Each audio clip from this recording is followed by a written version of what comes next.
Are we ready? I looked at Glenn. Great, thanks. Okay, hello, everybody. Hello. Here. It's great to see you all. For the folks who are on Zoom, my name is Marta Gutman. I'm the Dean of the Spitzer School of Architecture, and I'm delighted to welcome you to our Fall Lecture Series, Border Crossings, Architecture and Migration in the Americas. So this Sciame Lecture is made possible by the Spitzer Architecture Fund and the generous support of Frank Sciame, Class of 74, CEO of Sciame Construction. And just, was anybody on the site tour yesterday? Yeah, okay, great. That was wonderful, wasn't it?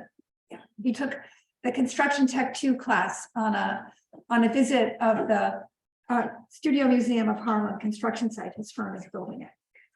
So, as is our wont, we'll begin by acknowledging that this school is grounded on the schist bedrock outcrop of Harlem, is situated on the ancestral homeland and territory of the Munsee Lenape, Wappinger, and Wequassajek peoples. As members of an educational community, we are obliged to know the histories of dispossession that have allowed the City College of New York to grow and thrive on a vibrant terrain. As designers and thinkers, we endeavor to build in ways that lead toward justice, and we are committed to working to dismantle the ongoing consequences of settler colonialism. So it's been an honor and privilege to work with Dr. William Brinkman Clark on this series. And William is a visiting scholar at the Spitzer School, and he is the person who's introduced me to our wonderful speakers this evening, who will be introduced by our own Professor Martin Spitzgard. Martin, for you. Yeah.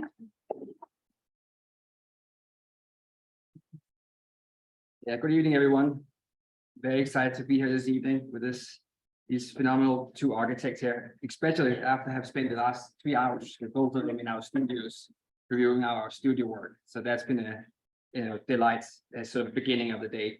I will also acknowledge and thank Spitzer School of Architecture, Sciame, and Dean Marta Gutman for making this happen. I'm very excited to hear what these two architects have to say. They're both Loreta Castro and Gabriela Carrillo are two important contemporary architects operating both in private practice and academia. Today, I'm going to explain a bit about their both practice, but also their background in research and certain things I've sort of digged up on the internet. The lecture series is called Border Crossing, Architecture and Migration in Americas. So the first victim is Loreta, but part of it is more or less known. Loreta Castro Reguera, born in Mexico City in 1979, is an architect and co-founder with José Pablo Ambrosi of TERRA Capital. Their work focuses on the design and multifamily housing, buildings, and public spaces that work as retroactive infrastructures. The studio has received several national and international prizes, such as Architectural League of New York 2021 Emerging Voices Award and the Honorary Mention of the 2020 Architecture Review Emerging Architects Award. Currently, they are curators of Retroactive, one of 4 exhibitions of the 2022 Lisbon Architecture Triennale, TERRA. Independently, Loreta coordinated with Manuel Perló a team to design Parque Hídrico Quebradora, which you should all check out. It's a beautiful project. This was winner of the Latinamerica and Gold Prize at the 5th edition of Holcim Awards.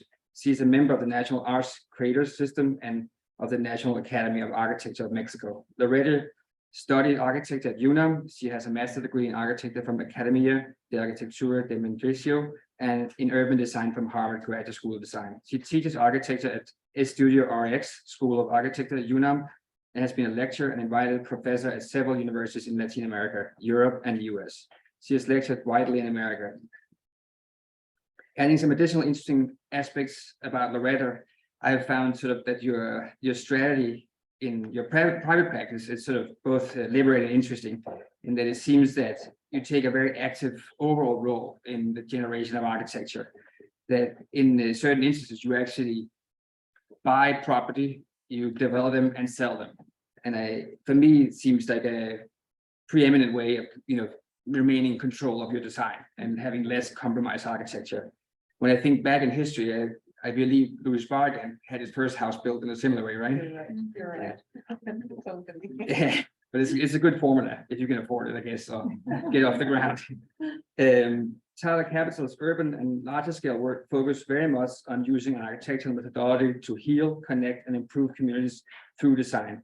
The effects of climate change, in particular, the effects on broken cities around the world, have become important areas of focus for the practice. And how do you do that? The practice is based in Mexico City, a city built on a lake. I'm sure you've heard that in introductions many times, but regardless, water is a primary source of your inspiration and a challenge that the firm uses in a term called sensitive city. And I think it's a matter of both the scarcity and the opposite, the floods. Tyler Capital is very focused on the public space, interaction, and understanding of water. As a little, other spec, I believe I have found out that your favorite architect is Lina Bombardi, and it seems like that's something you have in common. This is my little quick distraction here. For sure. Gabriela Carrillo Valdez is a principal of Tola Gabriela Carrillo since 2017 and co-founder of Collective C733. After being part of for more than 9 years at the multi-award studio Tyler Rocha Carrillo, her work focused on the design of private and public spaces of different scales, as well as museography and ephemeral interventions. She graduated from the Faculty of Architecture at UNAM, and since 2003 has been teaching architecture there at the Estudio RX. She has also been a lecturer and invited professor at several universities in Latin America, Europe, including Harvard GSD and Wave Studios in Venice. She is a member of National Arts Creator System and of the National Academy of Architecture of Mexico. Her work has achieved multiple national and international recognition, including the Emerging Voices Award in 2014, the Cátedra Federico Mariscal by FA UNAM, the Medalla d'Or Palmeiras 2019 by the Architecture Academy of France, and Architect of the Year 2017. Adding some interesting other aspects to Gabriela, I believe your father was an archaeologist, and you have a fascination from had visited stone quarries in your childhood. And I can see sort of in several of your talks, you have talked about these particular landscapes, these sort of man-made deconstructed landscapes, which also led me to your fascination for land art, in particular Michael Heiser, and you have visited Double Negative. So now I'm hoping you have signed up to visit his latest project, the city. Apparently they only allow a few people in, and it's that the line is like several years out in the future, so you better sign yourself up for that one. Coming out of the pandemic following the earthquake in 2017 in Mexico, and now the global migration crisis, Gabby believes crisis generates great opportunities to rethink and make progress.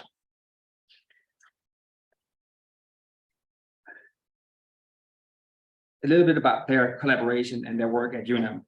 Two practices. One is Studio RX. 4 years ago, Loreta and Gabriela found themselves in the midst of a group of architects called Reconstruir MX, made up of more than 100 members who sought to support the reconstruction process in Mexico after the 2017 earthquake.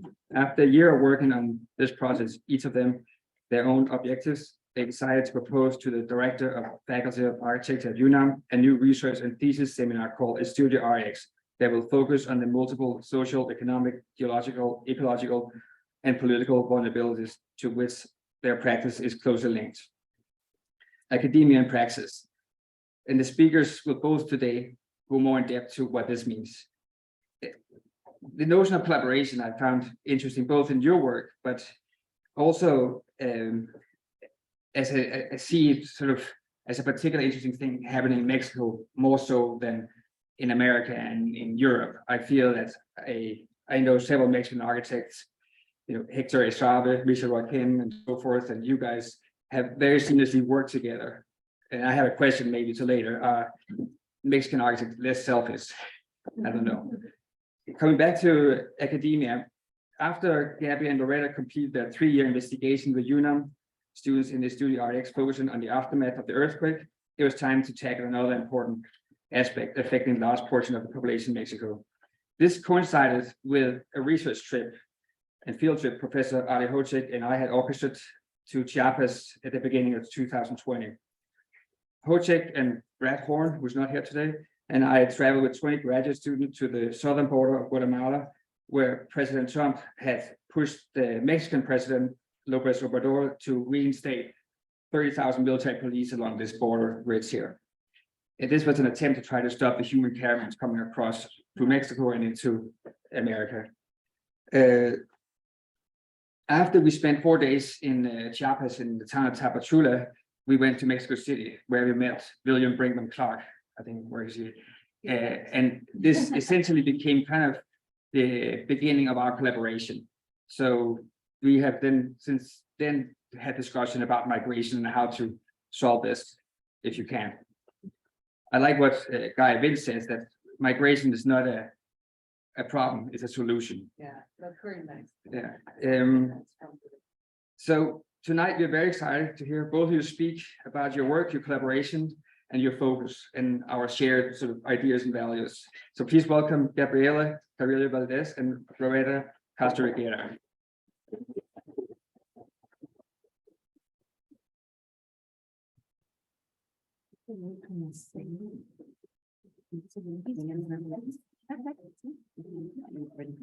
Okay, so thank you very much for having us here. It's an honor, and I want to thank the Dean Marta for inviting us, William for organizing this series, obviously Ali and Martin, which we have tried to collaborate the most possible, but with very different academic calendars, because we had several issues after COVID in our university, but still it's very great to be here. I'm very happy, and well, I think Gabby's also. So we're gonna start this lecture. We're gonna give the first part, which is what we have developed together at the university, and then each one of us will talk about her individual practice. So there we are. Okay, so as Martin was saying, we started working together after the earthquake of 2017, which hit the southern east coast of Mexico, with terrible damages all around this area of the country, specifically in Mexico City. And as part of a team of architects that tried to put effort on reconstructing after the earthquake, we realized that as a profession, we are barely prepared to face one of these crises, when it has everything to do with the construction of space. And in a sense, we were a bit ashamed of the response we are giving as professionals. So we thought about working together in the university, as we both are professors, on starting a studio that has to do with vulnerabilities taking place in Mexico, which is a country filled with vulnerabilities of any kind you want, social, physical, geographical. And in that sense, we started the Estudio RX, which has a very particular way of working. We pick a topic and we develop that topic during 3 years with different groups of students. In total, it's 3 different groups of students, because the studio runs annually, and it's a thesis seminar. So in the end, these students, which are bachelor students, become graduate students. So during the first 3 years, we worked on the topic of ground cracks that have been, or were the physical result of the earthquake more than the falling buildings. The ground cracks as this condition that shifts the ground, and that happens constantly, but in a very slow pace, breaking apart buildings. But with an earthquake, this is just accelerated. So that's why we took the topic of the ground crack, and we developed 3 different sets of exercises that you can see in this slide. The first one focused in an area of Mexico City called Tláhuac. The second one, we built a section that goes from the volcanoes to the lake, to what was a lake in Xochimilco, developing topics all along the section, and each student working on that topic, relating it with the ground crack. And finally, the last year, we worked around the volcanic area that sits in the center of the basin of Mexico, that is somehow the hard ground that provokes the cracks due to the slow movement of the lake soil. And in this hard ground all around the volcanoes, there are around 7 original towns which have been there even before the Mexicas arrived to Mexico, to the basin of Mexico. And so each of the groups worked on one of these towns, bringing solutions having to do with geology and social or environmental conditions. And well, obviously the subject is the basin of Mexico, a former lake, as Martin also said, and the physical transformation of this lake bed, which in a rather small span of time became this city that holds 23 million inhabitants. And obviously this has detonated a series of very different conditions that give us the possibility to work there for as long as we want. It's become a laboratory for us. Well, and after that, we had a very good opportunity of making all this research physical, let's say. And we were commissioned by the borough of Iztapalapa to start working on a project that had a very close relationship with ground cracks. Well, what is important to say, I'm sorry. What is important to say, hello, is that, well, the 3-year program we had designed, as we are practitioners, mainly, and we teach 6 hours per week, or that was what the hours we were supposed to work in academic. We decided and proposed to our dean that our program should last for 3 years, because we will try that the last year, we could build something, that we could manage to get enough connections and political issues so we can make that possible. And this building is a result of these 3 years working with Praxis, because we had enough research and information about this problem. We had a lot of interdisciplinary meetings with different people, geologists, people from geotechnics and whatever. And our students were working in this project, which was very interesting for them, because they started from the community issues, like working with the community to construct a program, like working with the geoscientific and geologist experts to understand where the crack territory was. This was a garden, also a community center and an observatory. It is going to be open next week. And it is a project that talks about this fragility of soil and subsidence. And we developed a deep research of plants that were local and the original landscape. And we also were working on a territory with cracks. So the school that was there turned down with the earthquake, and we started to work on that program. So for the students, what was very interesting, not only to deal with the community, but also to design altogether this conceptual program, and then have the opportunity to build it in a very short period of time with a very small budget. So we wanted to show that architecture is an opportunity to talk and to communicate. And so we had, in this case, a lot of material, which was the waste of the school that we had.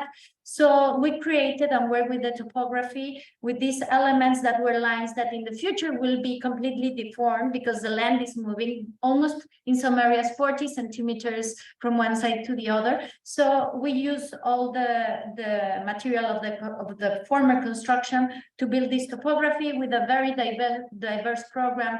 Forum, a theater, open theater, a space for kids, a place for walking, a community program with a kiosk, and also small workshops for children, and also the thing about gender and alcoholic issues. So it is a public program, an open space, and also this is a lab to show the people the territory where they live. So we show the cracks. The entrance of the space is a crack itself, a territory clean in a way, and then it's a very light structure built with organic and sustainable materials, and almost like a mechano that will move in the future. And this is a space of communication where community will learn how to build in crack territories and how to deal with the reality.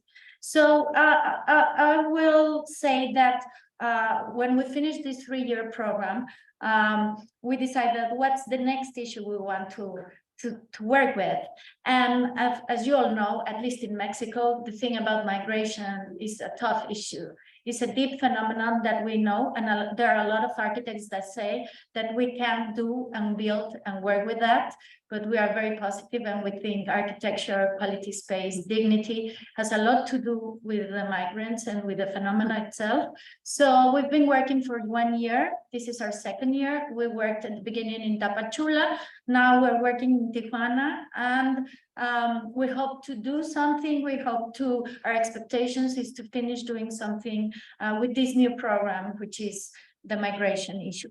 So I will start my presentation, and I decided to show you some projects to talk about migration. Especially, I choose 4 projects that are in border cities, and there are very vulnerable conditions.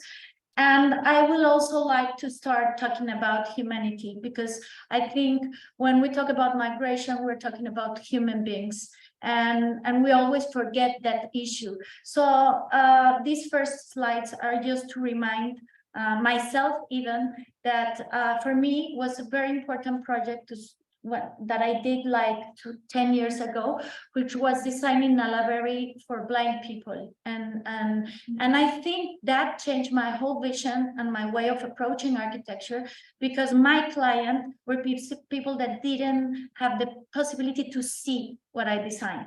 And I find out that we focus and put so much energy on what we see and never of our senses, of what we smell, and the construction of aromas, of considering the echoes as a possibility of signals and understanding a space itself. So for me, it was an opportunity to understand otherness. And I think something that we need to figure out when we design, when we are designers, is that architecture and cities are built for this perfect male image, beautiful, handsome, powerful, with money, with a perfect family. And no, the world is diverse, and we know to understand that. And I think understanding migrants themselves is not like designing for ourselves.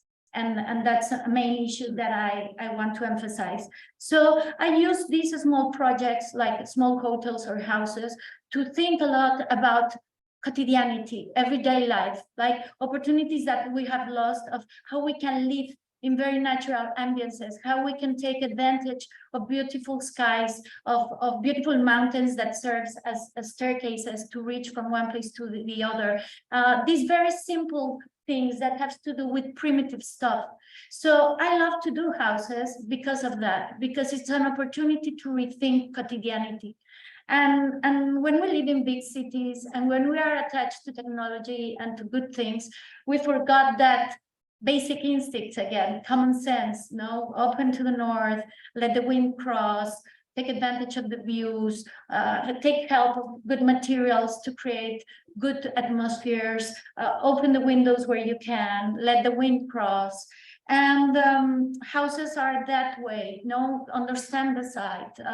Martin mentioned that my father is a geologist, and he had shown me to observe the territory since I was a very small kid. I hope my kid learns a little bit of that beautiful knowledge because the territory has so many opportunities, and we always forget that. A lot of people, when they say, oh, you have brought that stone to the house, and I say, of course not.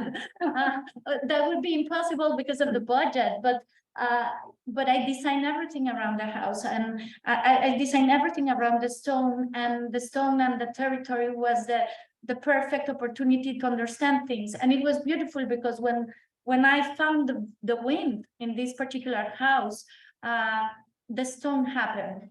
So beautiful things happen when you just walk around the site and remember basic things.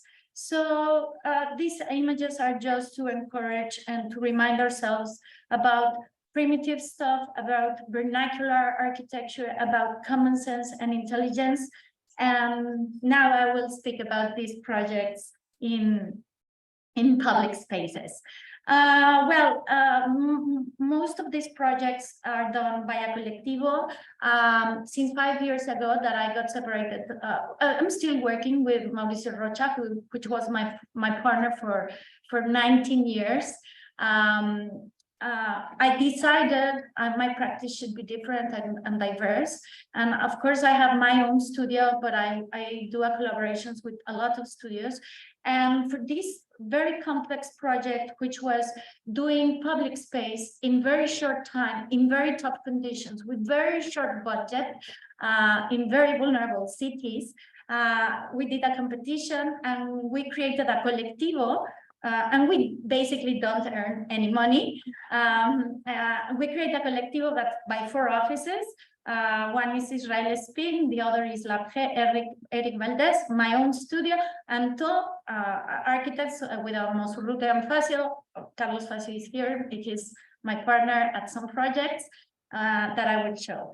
And this is our team. Of course, always say that architecture is a collaborative, and for us, as horizontal as possible, as in the interdisciplinary as possible.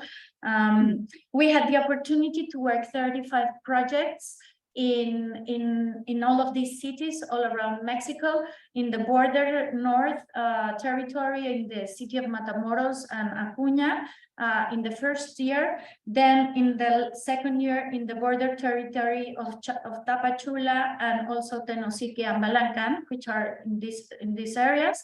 The last stage in the city of Bacalar and Escujil. We had also worked in San Blas, which used to be a very important site for communication for to the interchange communication from China. So it was a port, a very important one in our country. And these projects, 35 projects, were done in just 3 years. So as you know, there are a lot of work and in a very short time. So the first project I will show, it's a market. And what I love about the program is that it's not about big buildings, big budgets, but very small incisions in the cities, very small interventions. In this case, the site is an open ground. When I visited the site, there were heroin needles thrown all around the floor. There is no public space in Matamoros. There are mainly small houses, one or 2 levels, they asked us to design a market for 80 locals, lots, spaces for commercial purpose. And we had 3 months to build the building. So for us, strategy was the most important issue. And the civil structure around was a whole idea of strategy. We believe deeply in this dignity space. So, and they said at the beginning that we should replicate this market in different cities, the same design, imagine that. So for us, it was almost ridiculous and impossible. So we decided that we created a strategy, very light structure that we could prefab 50% of it. We can move it and take it from one place to the other. A very qualified material for acoustical purposes, a very subtle one over that material that could harvest water, and that we could create and attach other type of programs to consider that, for example, markets informality is important, and that 40 of these sites for commercial would fix and create the facade, and inside everything would be free, and that we need to attach an oasis and a space to be, and also a space to cross through that will create a communication. We were inspired by the parianes and this natural tianguis way that we had in Mexico to throw things in the floor over a blanket and work with informality. We also believe that very light structures and this dignity of understanding first the site and of course the permeability of the structures with the city we are working was very important. We love to use the local materials, so especially in Matamoros there was a production of brick And then to understand the scale of the city, a very small scale, but also some that will give height, a beautiful height for the space. We believe that understanding the scale and the qualities of doing a system of a very light structure, we could reach a very light structure, just like attaching one element to the other, and that will get us a very light structure by objects, but a system that is enough, that has enough reinforcement for structural features, for earthquakes or hurricanes. And well, this was the market, the first market, and when we finished the project, it was built in 4 months. The budget was very, very small. It wasn't open because of the pandemic. But then some months later, they asked us to replicate our market in Tapachula, which had completely different conditions. So we decided that we took advantage of our system, of our strategy, and in this case, it rains, so we designed a completely different thing, but has the same purposes. The oasis, the first layer, the quality acoustical layer, in this case bamboo, the layer to harvest water, the garden, in this case a rambla, another type of material. So at this point, we were figuring out that we were doing public space, and we were having the capacity to understand and to ask ourselves what type of public space we should work. This was in Acuña, another border city in the north. Very terrible. The northern cities are terrible. They are like, they're lost. They are gray. They are desertic. They are deeply sad cities. It is important. It was important for us. There's no water, so the gardens are like, and I believe the desert is very powerful and really beautiful, but they underestimate, they want to be from the States, but they're not, you know, and they're not even Mexican, so they're in the middle of nowhere. So I think that in this case, we tried to, well, the program was a sportive area, a very big one, a baseball court, and another program. So we thought how to design something that could be a lot of things at the same time. So we designed a portico, and at the same time a space to be a shadow for people to walk in a public way, and at the same time that court could become a place to watch the game, and a pergola to walk through, and then became a big ceiling to achieve a big house, a big shadow. And also, this is the opportunity for us to ask things that has to do with democratic issues, you know, like these big courts, there's no public space here. And then these big walls, like for many meters, they create very insecure spaces. So we designed something which is permeable, like more of a lattice than a big wall. And we believe that the main place for the baseball, we didn't play baseball, but we knew that those seats were the most expensive. We decided to make a democratic spot and to create a view for the city. So this is this opportunity to think about space, to think about these opportunities, not just to design a baseball space, but also a portico, a space to walk through, and a public opportunity. Then we worked in Tapachula, which is in the south border, and the city now filled with migrants. And in this case, we had the opportunity to work in the old train station, which was abandoned, and a space filled with garbage, drug dealing, and completely disaster spot. This used to be the gate of the entrance to Mexico City. And this spot was very dangerous, but the community was very attached to the memory of the space. So we took advantage of that. We worked with the organizations there, and we managed to understand this very big site, 27,000 square meters, and to understand the city connection and articulation, and then to keep this old the old train station and make it part of the system. And we were inspired in the train issue. So we designed with the rhythm, and we believe in this case it's completely different, the south border. There's nature, you walk around and you find guayabas and coffee and carambolas, and you can have food even though you don't eat in a restaurant. So this territory is so beautiful, the vegetation is so powerful. So we decided to design a system of small rooms that attach the small program, bathrooms, lockers, small workshops, and then a big one that could fix for different programs like open kitchens, or nowadays it is used by waiting areas for the clinic, for the medical services that there are in this space. We were imagining this also as a hub for migrants, no? A space where people could wait or could spend some time, and also a possibility to get open spaces and public spaces for the people of Tapachula itself, because there are not enough. Unfortunately, the authorities decided to keep it fenced, which is a big and very sad issue for us, because the idea was that this could become a connector, and we are fighting until now to make it happen, and we hope that soon it could open. And as you see, it is a whole strategy where sometimes there is a bench to sit and watch the game, others is a closed space, which is a bathroom, then it's an open space, which is a commercial spot or a gate to walk through. And take advantage, of course, of the nature and of the beautiful qualities of the climate that could grab beautiful growing of natural space, of natural landscape. And well, the space is really well used, unfortunately, with many type of programs, and we don't have migrants living here, but we will be happy to see that soon. And I wanted to talk about this project, which is not in a border city, but it's about this connectivity that we used to have with China.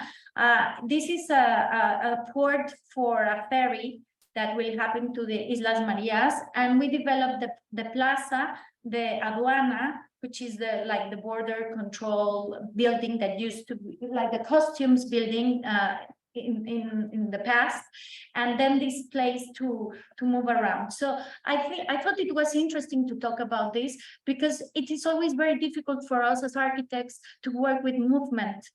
We talk about nomads and we talk about migration and movement, but our work is sedentary most of the times, and it has to do with settle. And so when we work with this type of buildings that talks about movement and ferry and people that go back and forth, and the people, you don't know how many people is going to be there, I think that was an issue in this project.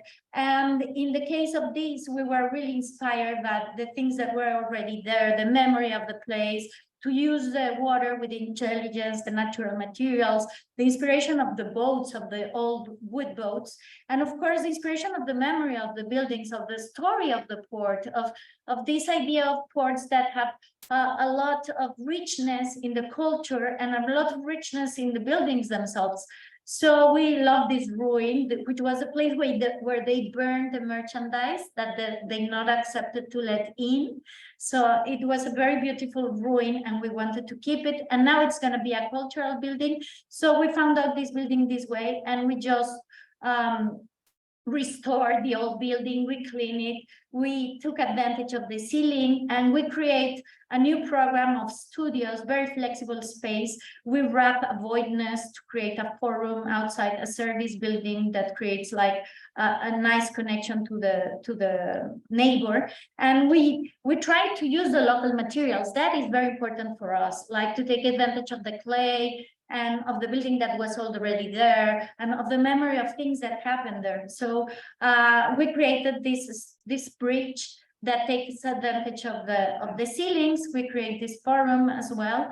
And we wanted to wrap this connection between old and new, which was the whole opportunity for the project. And then for the port, we wanted to create a public space, mainly an intelligent one, a joyful one. We believe that we believe a lot, like the future is to keep that playful image of the kids, that they can play with anything. Well, unfortunately, now they have the digital issues, but if I took off that digital issue, they imagine so beautiful stories with almost nothing. And we believe on that. And doing public space, we want to create joyful spaces that maybe they have no sense. In this case, a market was attached. also this opportunity to just wash your feet, to play a little bit with water flowing in a very slow way. We took advantage of the local stone to create this water elements, to harvest water as well, and to create an ambience for the people, to create these waves and evoke and talk about that. And that was really important for us. And to end my lecture, well, the part of my presentation, I will finish with this project which talks about environmental issues, and with maybe asking our questions, what does architecture means, or doing architecture in 20th century, what does that mean? And for us, they asked us to work in this beautiful site, one of the most beautiful lagoons, 7 colors lagoon that we have, and with the stromatolites, which are the oldest, one of the oldest features in the planet that are still alive. And when they asked us to build several projects, 3 of them neighbors in the border of this lagoon, and we were just like, we don't want to do anything. We don't want to touch this. This is very dangerous. I mean, the site is in problems. There are ecological problems. There's no drainage, so everything goes dirty. The water goes dirty to the lagoon. And these 3 projects were in the border of the lagoon, and they were open spaces, a place to take like a balneario, it's a place to swim, and a public space with water features. We had a public environmental reserve of territory and the principal plaza.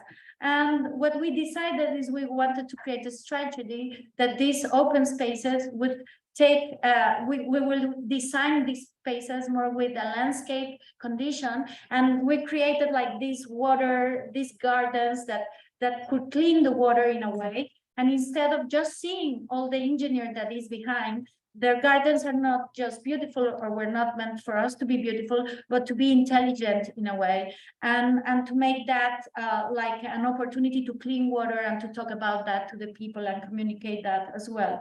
So the main project was this one, which was for us an observatory and a space to be concerned and aware of the environment, and to create like very inspiring the pre-Hispanic structures that were oriented to the north.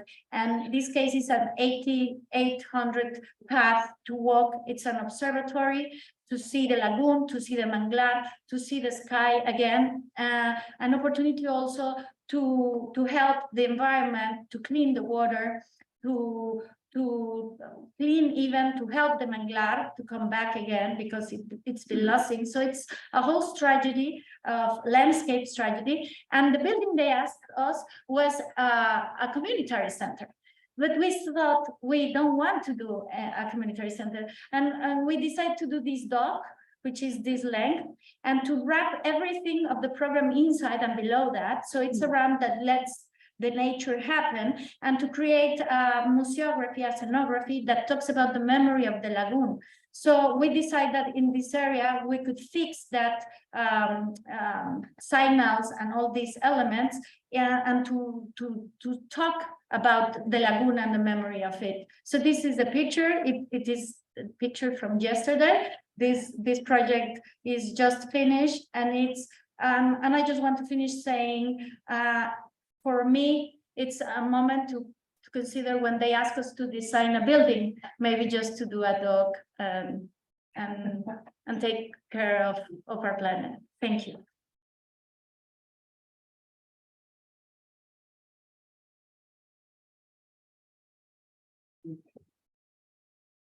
Thank you. And again, I'm here again. Okay, so I will be talking about the work of our studio.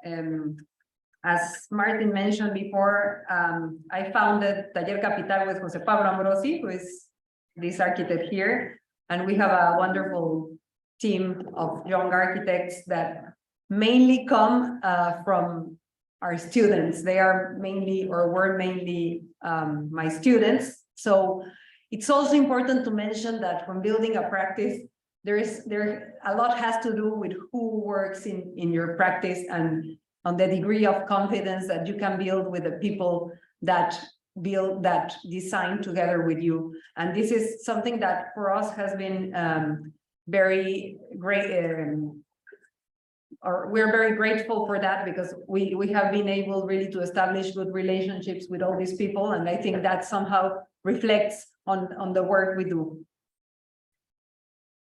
So I'm gonna talk about the projects we have been building lately, but mainly about public spaces. And this is a choice I made last week because there's something really important to talk about today regarding how the world is changing and what's the role of architecture in the world. And it has a lot to do also with migration. That is a topic that brought us here. This map here shows the growth of irregular settlements around the world. It was developed by J. Samper. He's a Colombian architect that teaches in Colorado. And he has an entire studio that has to do with understanding the growth in time of informal settlements. And it's incredible to see how these places have changed so much just in the last 5 years, which is shown in this map. And this topic is about flexibility, about transformations, and about constant change. And either we like it or not, it has to do with space and with how spaces and cities are built. And obviously it has to do with us architects. This other map, which I also found today in one of the students' presentations, is a map showing migration around the globe, places that receive migrants and places that send migrants out. And it's also talking about mobility, about flexibility, and about transformation. And what happens when we understand these conditions physically? What happens in cities?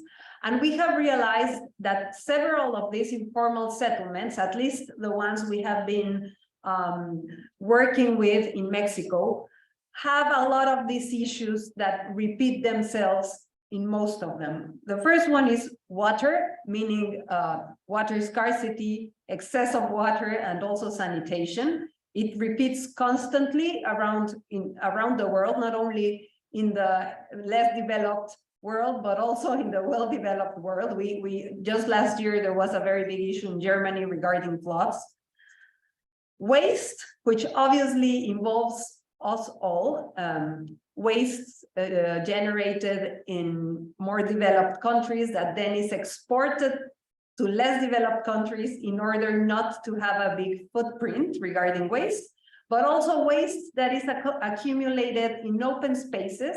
For example, in this case, this was a former stream and it was filled with debris from construction. Land tenure, which is a very big issue, the issue of housing, where we build housing and how we occupy that housing, in this case, unoccupied housing, and the consequences that has in the built realm. Geological vulnerability, as we started talking today, landslides, ground cracks, earthquakes and its consequences. And then violence, which is also a topic that runs worldwide. So as you can see, this is not only something that happens in less developed places, in informal settlements, but actually these are conditions that affect us all around the globe and affect our cities. And that's probably the thing that for us has been very important. And this is what we ask ourselves. Is there an agency for urban design in this? Is there a place for architecture regarding these global issues? Is there a responsibility within our profession, or at least a take in this? And we think there is one. And actually, right now we are exhibiting this in Lisbon that we were talking about before, the Lisbon Triennale called TERRA. We have an exhibition there called RETROACTIVE, and it's an exhibition about broken cities, the conditions that take place in these broken cities, but also what architects are doing regarding these conditions. And obviously this was for us like very natural to put together, because in a sense, it shows the questions that we are constantly asking ourselves when we are facing a project. The slides I'm going to show talk about 5 different projects that have been developed in these broken cities and in these peripheral areas, both around Mexico City, but also in the border. And I'm going to start with this one in one of the housing units that were built during the first years of the 21st century in Mexico. It's called Santa Cruz, Tecámac, and the government decided to work in this housing unit because they found illegal fossa, I don't know how to say that, but a place where they dumped dead bodies illegally in this housing unit, which was a big thing. So the government asked to have something done there, and we started doing some research, and we realized that in 2005, this was the site, and in 2008, it was this. So it's this very constant and rapid change of the landscape that obviously is on thought of what are the consequences that it will bring. And it's just laid out with a very similar plan every time, with one public space, that is the one you see here, which was the place where we were having to work. And that public space, half of it is taken by a water tank. So in the end, what remained was only a part of that public space. We found it this way. So actually there were just some of these smaller walls with grass that was obviously not necessarily there. And this infrastructure having to make use of this in any way that the neighbors could. So how to dignify this public space? What we thought was, okay, this is a thing that can be sliced into. We have an open area, but we have this wall that has to be kept with the water tank. So we thought about using the sides of the water tank to build a community center and really making people go through the community center in order to reivindicate the other side, the other half of the open space. And this is the floor plan for that. So we built two covers, one on each side of the water tank, and then a platform for games, skate parks, and also courts. Using the water container as the generator of the entire building. So the wall that was surrounding the water container somehow became also the wall for the new buildings. And this is how it looks today. So these two covers, and then the open space with the courtyards, the skate park, and some a children's playground. With these two spaces, one with different spaces to do atelier and also public toilets. And then the second one completely open, which is back here, and the skate park and the courtyards at the front.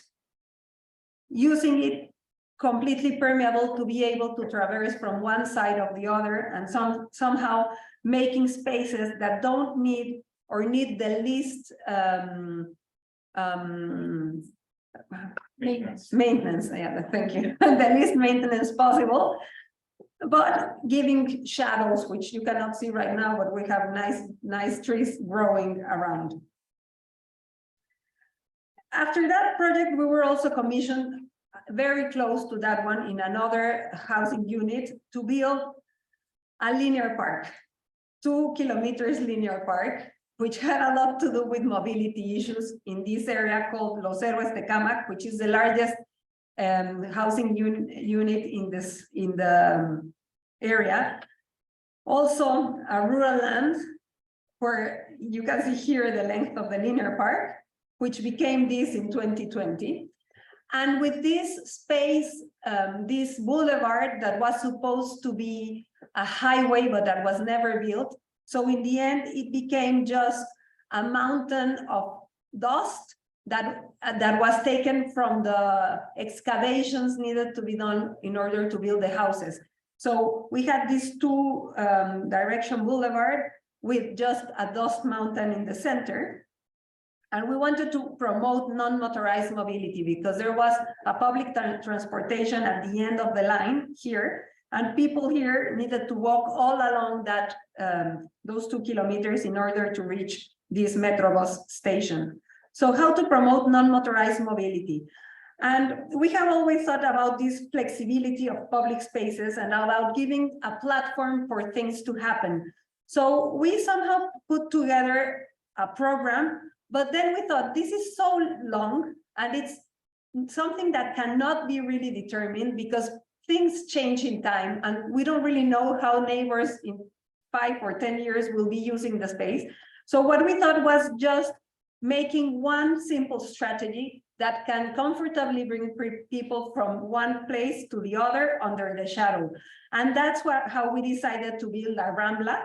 So it's just one road that goes in between, in the center of the avenue with trees, large trees, and a series of programs that can change, but that happen every now and then all along these 2 kilometers. And we also needed to order mobility because we had these people parking on the very small 1-meter sidewalk. So what we realized is, okay, they need parking. We're gonna give one space for parking. We're still gonna give 2 lanes for cars. We're gonna broaden the sidewalk, and then we're gonna just step up the center of the road in order to give a bit more order and integrate the linear park with the rest. And this is the image, like the aerial view of the linear park, where you can see the program happening in these gray areas, and then the pathways all in the center, connecting it with the streets that cross and making it easy to access through the sides of the linear park. Giving chance for the U-turns and the crossings to happen, and also for accessibility, ramping down in the crossings. And obviously taking a lot in consideration light and the flexibility of space. So right now people use it to skate, but also to bike. There's also an open air gymnasium, this skate park that is super well used all the time, and then the courtyards taking place. People walking on a daily basis at every time during day and during the night, but also using it as a place for festivals and for happenings during the year. And we always like to think of the projects as a system. So we try to build on a structure that where this one gives an entire idea of how to build a public space, geometry as a way to dialogue with the community and with the city, and then the program that is not only something to be used, but it also can have the chances of becoming infrastructure. The next project is a very large park in the outskirts of Mexico City in the northern area, which we found this way. It's a 20-hectare area, which was completely fenced in a very poor neighborhood of Mexico. It's called Ecatepec, where people living, for example, in this greenhouse had no possibility to enter the park, only when surrounding it, walking for about 1 kilometer in order to go to the place just across the street. In very bad condition, all planted with grass. Obviously, grass was not happening because of a lack of maintenance. But then we discovered that this area, which was in the hillside of Sierra Guadalupe, one of the mountains of Mexico City, was formerly terraced. And terraces are one of the strategies that ancient Mexicans used in order to control erosion, but also to permit agriculture. So in that sense, we thought that this place that suffered a lot from erosion had this chance of becoming again a place for infiltrating water and for using in a different way that wasn't only spaces for recreation. So how to control erosion and to provoke infiltration. And then we decided to apply this strategy, the strategy of terracing, this very old strategy in Mexico and in other parts of the world, and applying it to half of the park, which was the commission we were first given. The other thing is that we are always questioning the program. And for us, it's important to do that because what the client proposed at the beginning was to act only on this section. and on this central area, which were not the most relegated ones. We discovered that the left part of the property was the most dangerous one, and that if we wanted to do something that really impacted, it was important to act there. So we took advantage of the confidence that the client had in us, and we changed the site where we were be working. And then we also proposed two things that are not necessarily well seen at the beginning. The first one was to remove the fence, understanding that fences not necessarily protect you from violence, but on the other hand, they provoke violence because they close spaces and stop the view going through. And the other one was to cross pedestrian streets along the park. So in order to connect these two areas, the northern and the southern area of the park, through the strategy of terracing the ground in order to control erosion and to permit water infiltration in a natural way. And this is the result, the terraced park with the streets crossing, also understanding that these pedestrian streets would be well taken care of, as we noticed that in Ecatepec, streets were built by the people and they are really clean. So in a sense, this was an extension of their own public property, let's say, introduced into the park as a way to make people go in the park, and also in order to provoke these cross views from one side to the other. So this is the image of the park with the new soccer fields and the terraced gardens, keeping all the trees, so all the shades, and planting the double number of shades, but removing the blocks at the level of ice, so that this permits a lot of security by being able to see who's there, who's staying there, and what's happening in public space. And this is how people use it during the weekdays. We removed the fence. Here you can see the property with the fence and then without the fence. People using the spaces around, really taking advantage of taking the park as theirs, with a watchtower, public watchtower, but also recovering some of the structures that were there, the public toilets, that then became this space using the same structure and trying to recycle the most as possible, but also permitting a space where light and air is passing through all the time, but also sound, which is very important in an area as this one. And then we built these exercising spaces for people, the children's playgrounds, thinking of them as something that will be there for a long time, and trying not to put these plastic buildings that are always deteriorated in a very short period, and giving spaces for shade and staying for the people. And we were very happy to see, and I see Eugenia is here in the Zoom, to see these pictures that Alejandra Ramos sent just yesterday about neighbors using the platforms for agriculture, which actually is the original idea of these platforms. Again, structure as a system with these charging L concrete walls, the geometry as a way to dialogue with people, and the program as a way to establish infrastructure through these infiltration platforms.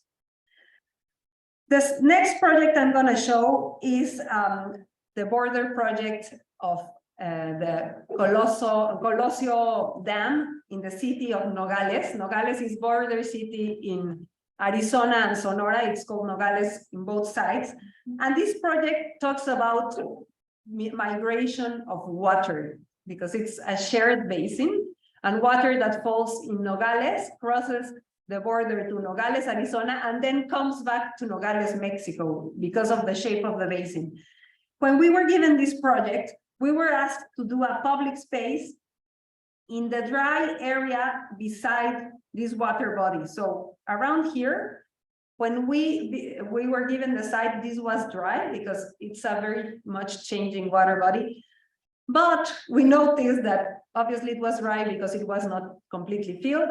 But with the months, the space where public space should be was obviously flooded. So we decided, again, to question the program and ask our client not to work only on a public space, but to work on the reconstruction and refurbishment of the entire dam, using the dam as a magnet to create public space and to better the conditions of this area of Nogales.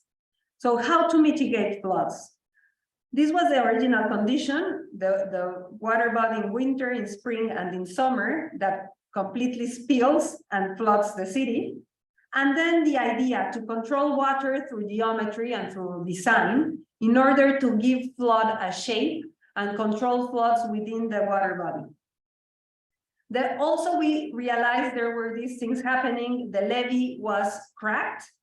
The contention walls were completely eroded, and there was a lot of pollution and insecurity because the water body was seen more as a dump rather than as an attraction. So we worked with each of these, trying to put design strategies on each one. So reinforcing the levee and relocating the housing that was there through a contention wall system, the eroded contention walls to terrace them with gabion walls, and then pollution and insecurity by cleaning the water body, but also by building a landmark that would attract neighbors to the new place and also establish a sign of something being done there. These were our first sketches. And then the final floor plan with the aim to connect the west part of the site to the east one through a bridge here, because when it floods, communication was completely broken. So we built a bridge here, and then a series of pathways that can take neighbors all around the water body. And this is how it looks today with the project built. How it works with water, it slowly makes water go into the water body. And then the design of each of the hydraulic features, the water spill place, the pipes for water to exit in a slower pace than it used to. And then all the gabion systems surrounding the water body that also gave space for the walks, for the pathways, and the terraces for vegetation and for public spaces, which was one of the important things, how these terraces can flood during the summertime, but then become dry during the winter. And with the landmark building that has become the magnet for neighbors, making water a new centrality, a magnet for people instead of making it a rejection point. Today, we're very happy to know that the park is visited not only by the neighbors of this area, but by neighbors of the entire Nogales. And we were there just 2 weeks ago. These pictures are from before with children using it and so, but just 1 week ago, with the gardens already growing and the space having gone already through a very large flood, still keeping up very well. So happy to know that the infrastructure is working. The structure as a system through the gabion walls, the geometry as a way to dialogue, understanding how these connections can be very clear and very straightforward. And then the program as an infrastructure by questioning what was happening there, and understanding that this place can be not only a public space, but also a space for regulating water and a new centrality and idea of identity for people. And I'm gonna do this last project, which is important because it's in Tijuana. I'm gonna try to make it quickly because we're over time. And this one is exactly on top of the waste hill I showed you before. We were asked to do 2 sidewalks along a stream bed.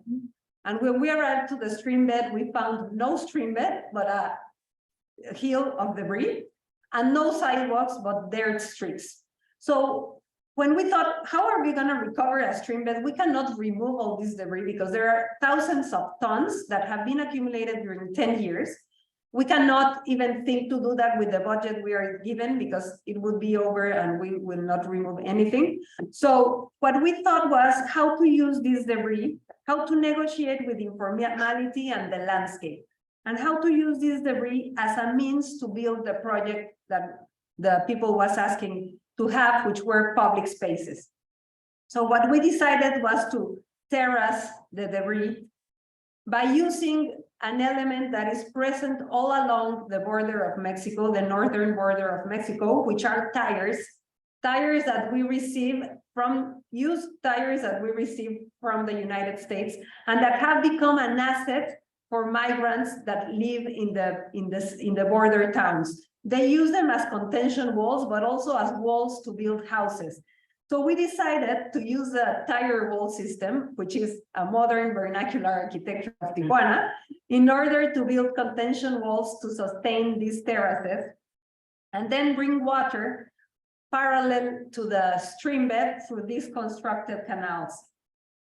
So basically doing this, taking water along the stream bed and then using the debris to terrace public spaces that would also help to connect the two sides of the borough through these open air squares, building the geometry from understanding the different levels of the squares. So matching one level here with the other one here, and then opening in order to make people connect. And this is the image of the park taken when it was recently finished, connecting each platform with the other through ramps, and then connecting to the city with these bridges. And using the tire wall system also as a garden, because they have this very good possibility of growing plants. And we were very happy to see that actually the garden is very well taken care of by the neighbors. Well, some parts of it, most of it, we were there just 3 weeks ago. And some are very, very vegetated, some are not that much. But the public space really working as a way to connect these two areas of the neighborhood. And then in each of the platforms bringing a distinct program, trying to consider all group ages and genders. And you can see here from above how the ravine works with the project, bringing water to what remains untouched of the stream bed, and finally to the sea, which you can see at the very back of the image. Obviously, taking into consideration light during the night, this is a very dangerous area again. It was when we first visited, there was recently a person shot there, and there was this toque de queda. How you call toque de queda? State of exception. Well, No. Martial law. Martial law, what, like when you cannot go out after a determined time. Curfew. There was curfew at 6 p.m. And after the project, people are using the space even during night, mainly young people playing at the courtyard. So that's when you realize that there is something that has to do with how we architects analyze the conditions in which we are going to be working, that might not solve the entire issue of migration or violence or flooding, but it can have a chance to mitigate it. And for us, that has been probably one of the mottos of our studio. And we have had a chance to show this system elsewhere. This is outside the Triennale exhibition in Lisbon. How this works everywhere somehow, but also having the chance to understand which are the points where infrastructure and our architecture may touch and what's there to show. And we have realized that there's an important answer in public space. When we're asking about these broken cities and these places where we don't really understand how to make buildings talk to each other or neighbors commit to something, there's always an answer in public space, which sometimes has been only understood as a way of embellishing cities. And we think public space is much more than that, way much more than that. We actually think it's probably one of the only answers we have as designers to reinstate a sort of order on the way in which cities are growing today. And thank you very much.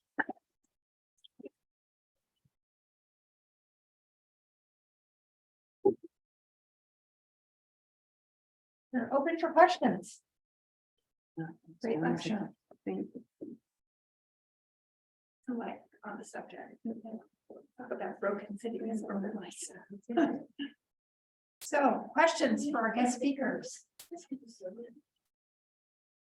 Trustee Salcedo, Director of our Urban Design Program. Yeah, I mean, what is, I'm trying to formulate the question, but maybe I just make a comment and something comes out of it.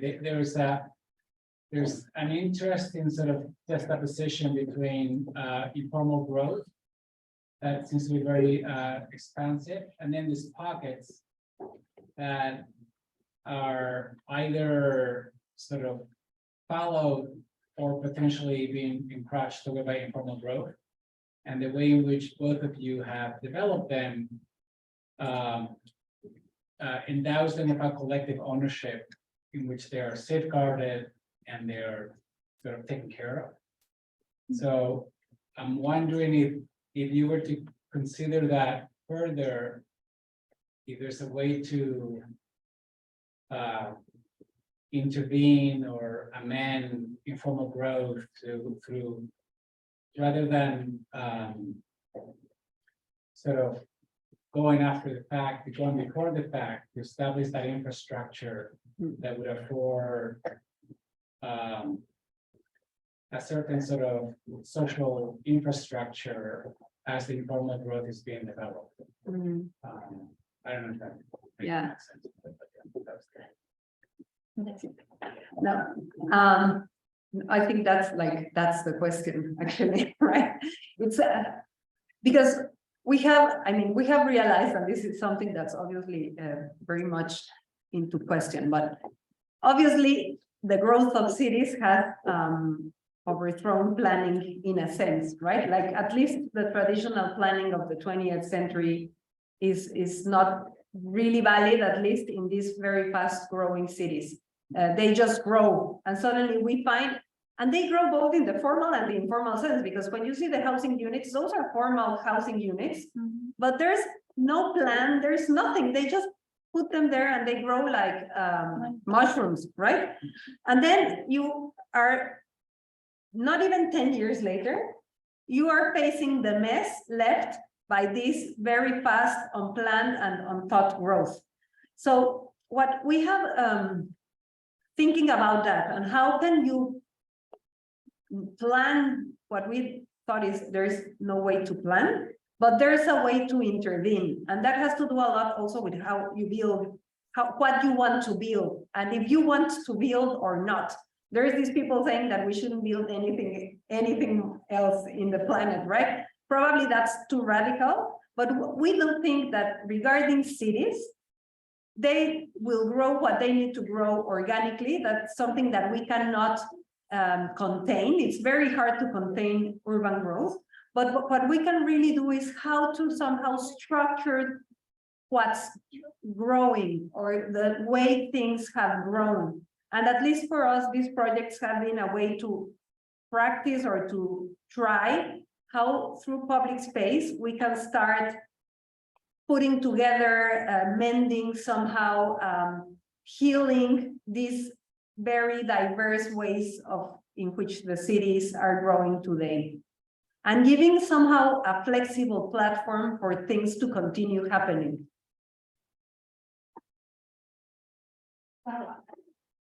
Hi, thank you so much for the presentations. I have two questions. There are two. So the first one is for Loreta. You presented very nicely, like these ideas that before each project there is a question, like how promote non-motorized mobility, how to control erosion. You actually started with a big question: can design have agency? And it looks that your designs have like a great impact regarding those questions, but I wonder if you're actually measuring those impacts? If we ask designers, you are finding a strategy to measure the impacts of your design that is so much based on those important questions. And my second question is for both. You both have very different professional models, you know, very different practices, even the way you approach the design, the type of design you make, the way you approach these questions. So how do you work together? And how your professional approaches fit to each other, and, you know, feed each other? Okay. So, well, the first question, we have measured, let's say not scientifically, there is actually one in the Nogales project. We want to buy a pluviometer to understand how much rain it's managing, but we don't have money yet, but someday we will do that. But we have measured it in terms of how people use the space. And that's what's regarding in a sense, because, well, it's not very old spaces. The last two are 2 years old, but we recently visited them. We recently visited Tijuana, and actually we were very surprised to see that vegetation is taken care of, and that can only be done by neighbors, probably. So it looks like it's being used, we think. The one in Nogales, it has resisted the last flood of the summer, which was also interesting to see. And people use a lot. We know that because we have asked neighbors, and we know they use a lot the public space. And actually people from all Nogales know this park, and it's been used. And the ones in Tecamac, which are 1.5 years old, those we know they use them because we have a friend that lives there. And he's always sending pictures from the fair, from the thing, that they are all the time putting something in the public space. And somehow that's natural because there was nothing there. So in the end, what you put there, we think it's used because it's so necessary somehow. I will answer the second question. Hoping she has the same thoughts that I will share. Well, I think at the end we pursue the same things, you know, like we believe in the same stuff. We even though each of us has its own approach, I believe we start from the main and common sense issues, that it's to understand the site, to walk through it, to understand the problems behind, to ask questions all the time. And then at the end, maybe each approach has its own way, but we believe in geometry as well. We believe in common sense, in senses, and that I think synthesis. Synthesis. Maybe the thing about especially type materiality, we have different thoughts, but I think when we have our students and in our studio, we always grow from the same source, you know, like problem, crisis, opportunities. And we see that, and that is obvious. And then maybe when we try to lead our students, because we are not we don't have maybe the same approach at the end.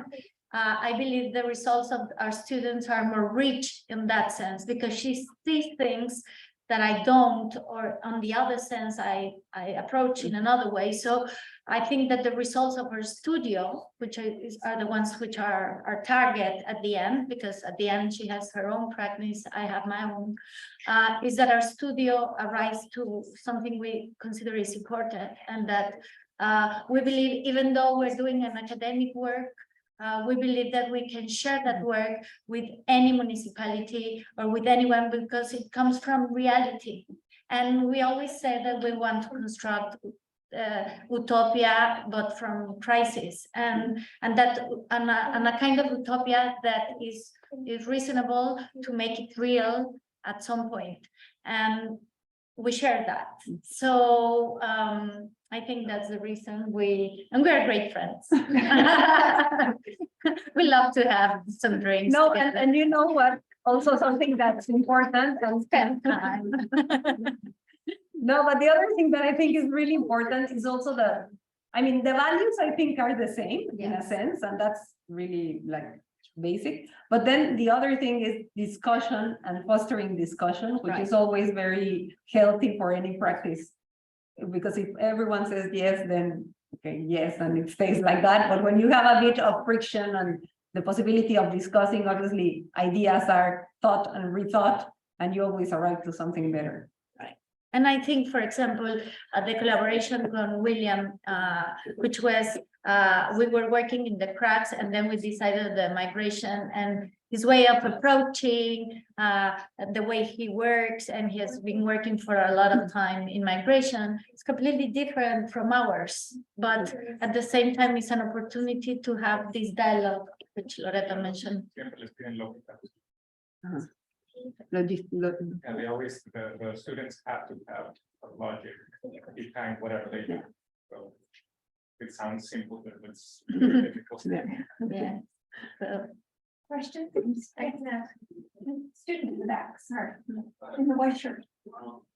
I have a question about, because you guys like build the projects and they like the designs and everything that you're doing, but like has the government like invested more? It's like after it's built, like maintaining it, has that become a priority for them?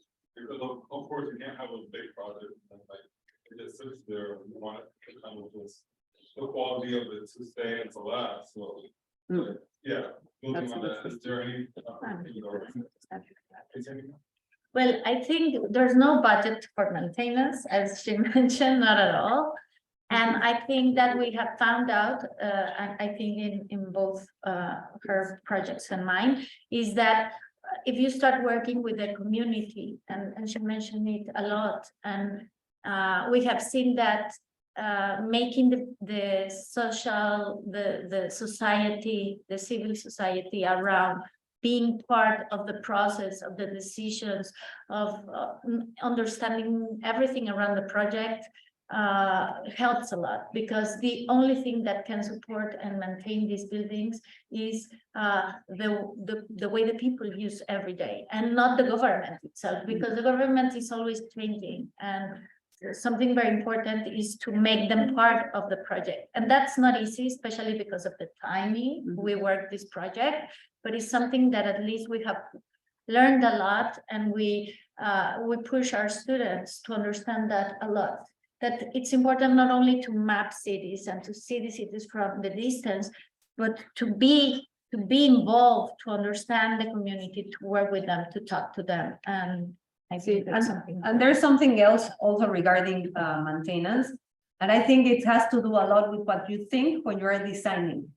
And that's really understanding the context in which your project will be acting, and realizing that whatever you put there has to have a long or a short life, whatever life you decide to give it. And that's something that can only be done in the design table. And I think that's a very important question in the end, because it's where many things are determined and on the same cost, let's say. No, an architect that gets paid whatever to do something good or something bad.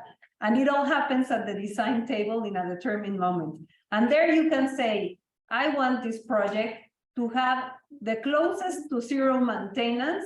And in that sense, I'm going to choose this and that material or this and that construction system. And that's a decision you make with your mind. Nothing, no one else intervenes but the design team at a certain moment in time. And I think there's where the real big responsibility of the architect lies.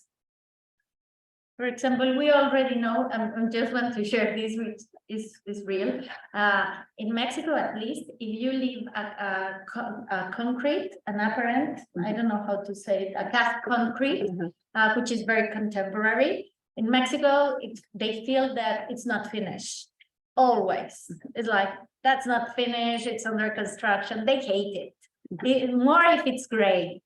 It doesn't matter if it's well cast and beautiful. No, It's not finished, and we know that already. So when you take that decision to let it that way, you know that two things will happen. Rather, it will be a terrible graffiti, or in the worst scenario, they will consider it like a beautiful board for them to draw beautiful murals, and that for sure is going to happen because that's the way they feel.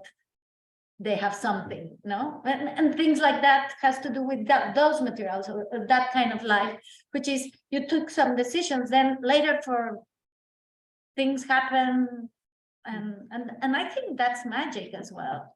I mean, to discover your space, transform, deform, it's an opportunity to learn a lot and to understand what to do in the next projects.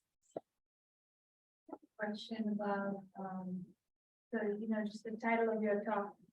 I'm very interested in what this 3-year process of investigation with your students does towards your practice, other than they come and work with you and there is an exchange, and maybe even some of the projects you said might get realized at the end of the 3 years.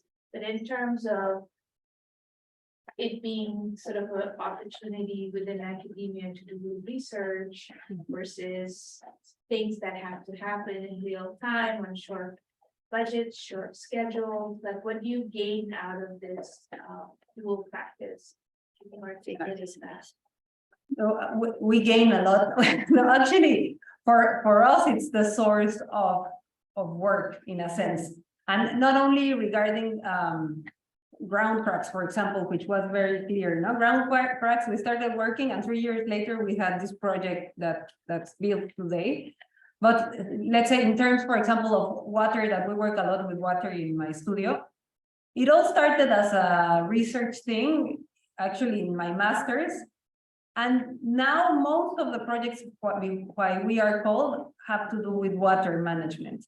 So what we have discovered is that obviously having a research practice either in the academia or also professionally, what you gain is that you give a lot of weight to the decisions you take when you are designing.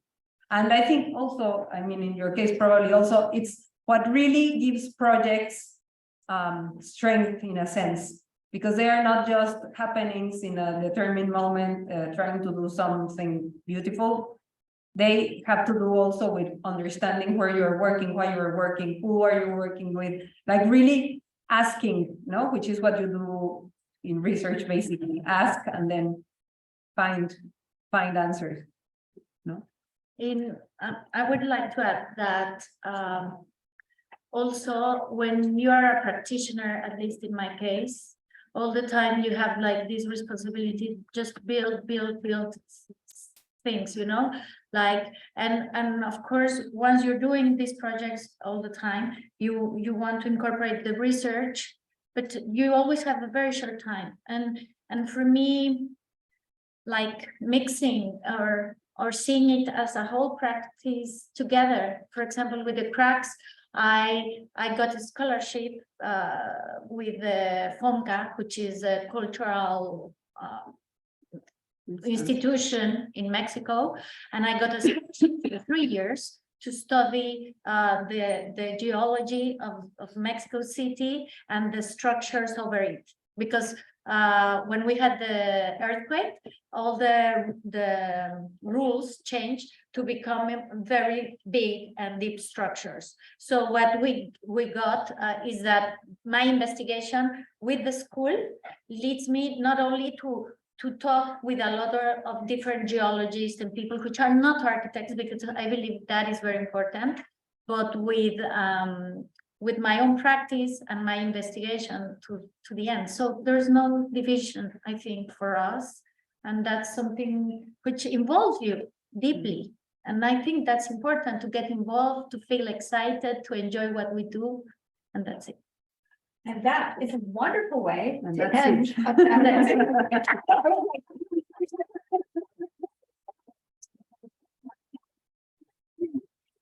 I'm so grateful to you. Thank you so Thank much. you. Now we can feed you. Thank you so much.